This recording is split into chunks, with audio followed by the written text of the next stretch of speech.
Hello friends, नमस्ते, राधे राधे। आशा है आप सब अच्छे होंगे, स्वस्थ होंगे, मस्त होंगे। आज मैं फिर से एक नया टॉपिक आप सबके बीच लेकर आई हूँ। आशा है आप सभी को मेरा टॉपिक अच्छा लगेगा तो लाइक, शेयर और सब्सक्राइब जरूर करिएगा। चलिए हम आज के थर्ड टॉपिक की ओर चलते हैं। जो आज का टॉपिक है प्रोनाउन। प्रोनाउन को हम सर्वनाम कहते हैं। चलिए हम उसके डिफिनीशन की ओर चलते हैं। Pronoun is a word which is used in place of the noun is called pronoun. आइए इसके हिंदी परिभाषा की ओर चलते हैं। वह शब्द जिसे हम संज्ञा के स्थान पर प्रयोग करते हैं उसे हम सर्वनाम कहते हैं। आइए इसका एग्जाम्पल हम लोग देखते हैं।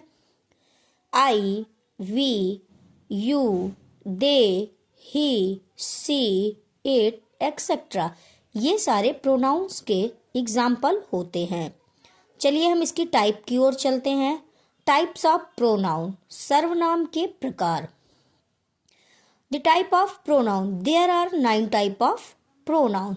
First is personal pronoun. Personal pronoun को हम व्यक्तिवाचक सर्वनाम कहते हैं। दूसरा डेमोन्स्ट्रेटिव प्रोनाउन, जिसे हम संकेतवाचक सर्वनाम कहते हैं। तीसरा रिफ्लेक्सिव प्रोनाउन, जिसे हम निजवाचक सर्वनाम कहते हैं। चौथा इंट्रोगेटिव प्रोनाउन, जिसे हम प्रश्नवाचक सर्वनाम कहते हैं। पांचवा रिलेटिव प्रोनाउन, जिसे हम संबंधवाचक सर्वनाम कहते हैं। छठा इंडेफिनिट प्रोनाउन, जिसे हम अनिश्चयवाचक सर्वनाम कहते हैं। सातवां है रेसिप्रोकल प्रोनाउन, जिसे हम परस्परवाचक सर्वनाम कहते हैं। आठवां है एम्फैटिक प्रोनाउन, जिसे हम दृढ़वाचक सर्वनाम कहते हैं। नवां है डिस्ट्रीब्यूटिव प्रोनाउन, जिसे हम वितरणवाचक सर्वनाम कहते हैं। चलिए हम एक एक प्रोनाउंस के टाइप पढ़ते हैं। पहला है पर्सनल प्रोनाउन। पर्सनल प्रोनाउन को हम व्यक्तिवाचक सर्वनाम कहते हैं। आइए हम इसकी डिफिनीशन की ओर चलते हैं। A pronoun use for person such as first person, second person, third person is called personal pronoun. यह सर्वनाम व्यक्तियों के प्रथम पुरुष, द्वितीय पुरुष, तृतीय पुरुष के लिए प्रयोग किया जाता है। आइए हम इसे एग्जाम्पल के माध्यम से समझते हैं। I, you, they, he, she, it, etcetera. आइए हम इसे सेंटेंस में यूज करते हैं। I am happy, he is a student, they are playing. इस पर्सनल प्रोनाउन में हम 3 और तरीके के प्रोनाउन पढ़ते हैं। टाइप ऑफ पर्सनल प्रोनाउन, जिस पहला है फर्स्ट पर्सन। इसकी डिफिनीशन की ओर चलते हैं। फर्स्ट पर्सन की, pronoun used by the speaker such as I and we. आइए हिंदी डिफिनीशन की ओर चलते हैं। प्रथम पुरुष वक्ता द्वारा प्रयुक्त सर्वनाम, जैसे कि मैं और हम। आइए हम सेकंड पर्सन की ओर चलते हैं।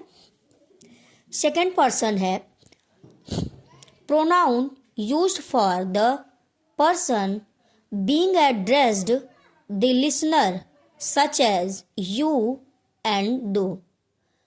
द्वितीय पुरुष वे सर्वनाम है जिनका प्रयोग संबोधित व्यक्ति यानी श्रोता के लिए किया जाता है, जैसे कि आप और आप। आइए हम थर्ड पर्सन की ओर चलते हैं। Pronoun used for a person or things being talked about such as he, she, it and they। तृतीय पुरुष किसी व्यक्ति या वस्तु के लिए प्रयुक्त सर्वनाम, जैसे कि वह पुरुष या महिला, वह स्त्री भी या और वे। आइए हम इसके कुछ केस के बारे में हम समझते हैं। जैसे अगर हमें सब्जेक्टिव केस को पॉजिटिव केस में बदलना है तो किस अकॉर्डिंग हम चेंज करते हैं, और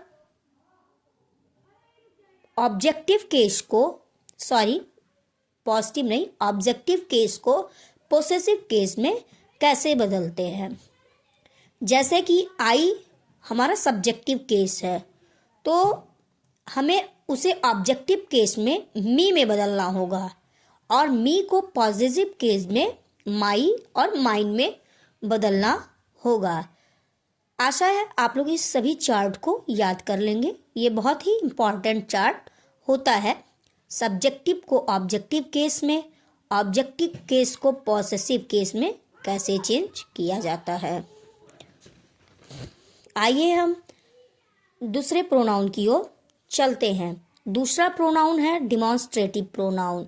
डिमॉन्स्ट्रेटिव प्रोनाउन को संकेतवाचक सर्वनाम कहते हैं। A demonstrative pronoun is a pronoun that is used to point out और indicate a particular person, place, animal और थिंग्स। जो सर्वनाम किसी व्यक्ति, वस्तु, स्थान, पशु की ओर इशारा करता है और संज्ञा की जगह प्रयोग होता है, उसे हम संकेतवाचक सर्वनाम कहते हैं, यानी डिमॉन्स्ट्रेटिव प्रोनाउन कहते हैं। आइए हम एग्जाम्पल के माध्यम से इसे पढ़ते हैं। This is a my book, these are our book, those are our pens. आइए इसके भी कुछ चार्ट होते हैं।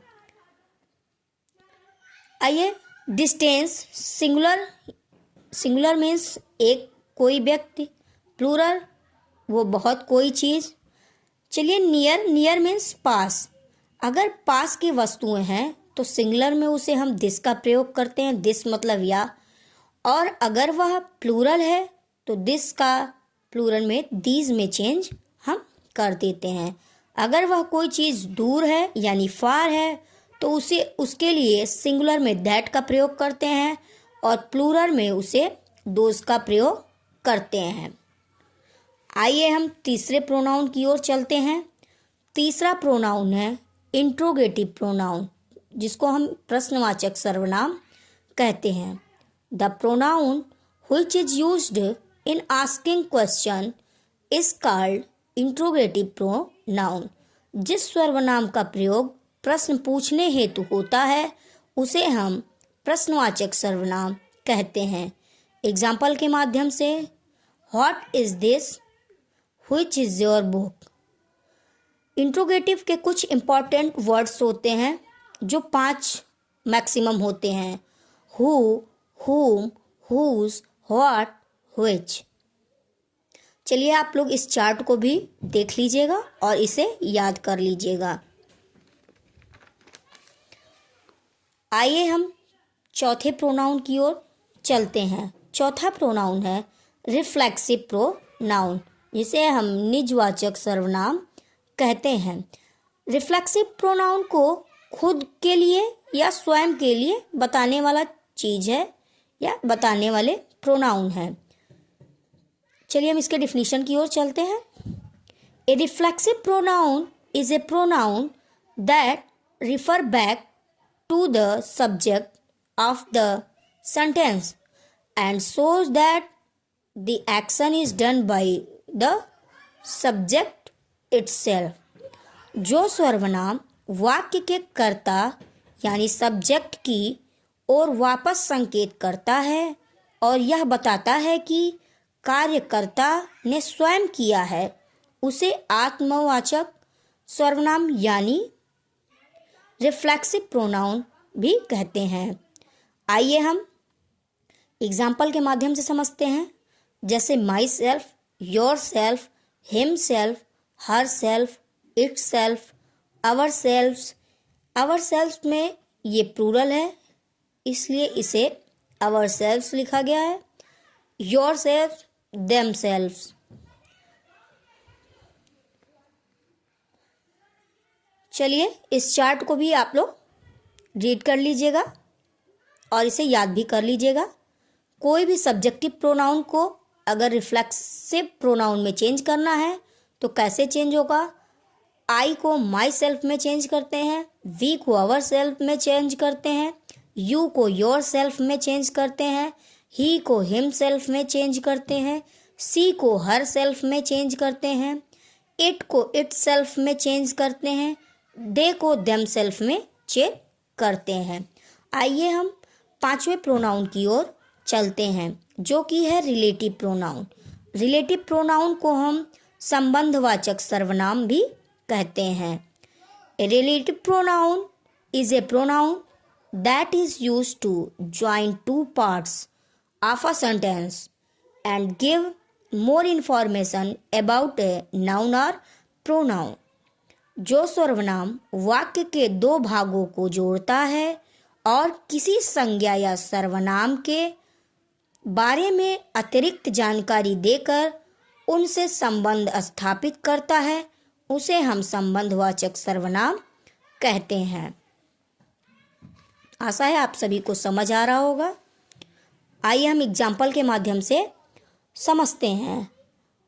I know the boy who is intelligent, he has bot a book which is very nice, this is the pen that has costed me ₹5।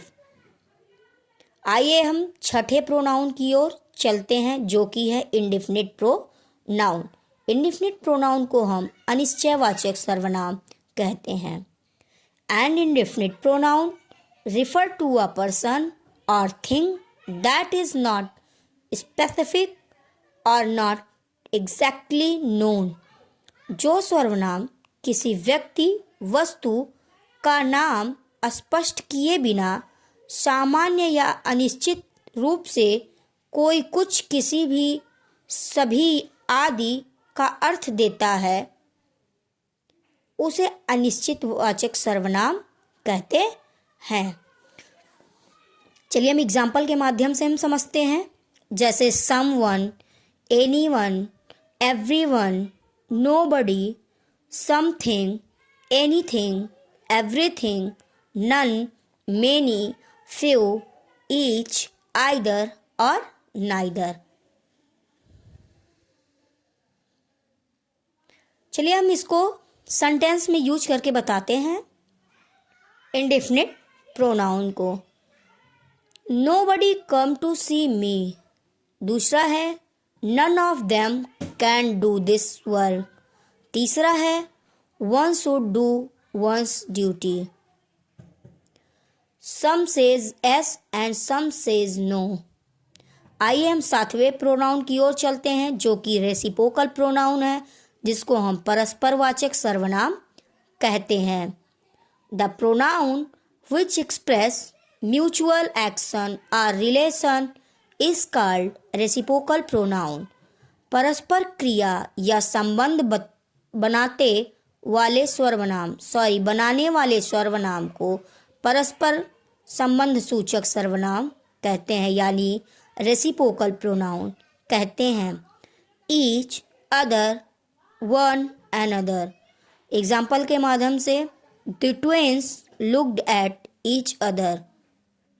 चलिए हम चलते हैं अपने आठवें प्रोनाउन की ओर जो कि है एम्फैटिक प्रोनाउन। एम्फैटिक प्रोनाउन को हम दृढ़तावाचक सर्वनाम भी कहते हैं। An emphatic pronoun is used to emphasize, give stress to a noun or pronoun। जो सर्वनाम कर्ता यानी सब्जेक्ट या किसी व्यक्ति वस्तु पर विशेष जोर देने के लिए प्रयोग होता है, उसे जोर देने वाला सर्वनाम कहते हैं, यानी एम्फैटिक प्रोनाउन कहते हैं। एग्जाम्पल के माध्यम से I myself cooked the food, she herself wrote the letter. आइए हम सबसे लास्ट नौवें प्रोनाउन की ओर चलते हैं जो कि डिस्ट्रीब्यूटिव प्रोनाउन यानी वितरणवाचक सर्वनाम कहते हैं। A distributive pronoun refer to person or things one at a time rather than as a group। जो सर्वनाम किसी समूह के व्यक्तियों या वस्तुओं को सामूहिक रूप से नहीं बल्कि एक और एक करके या अलग अलग दर्शाता है, उसे वितरणवाचक सर्वनाम कहते हैं। एग्जाम्पल के माध्यम से समझते हैं। Each, either, neither. चलिए, ये हमारा प्रोनाउन का टॉपिक हमारा यहीं पे ख़त्म होता है। आशा है आप सभी को मेरा टॉपिक अच्छा लगा होगा। अगर कहीं पे मिस्टेक हो तो आई एम सो सॉरी। और आपको अगर अच्छा लगा हो तो like and subscribe and share ज़रूर करें। Thank you.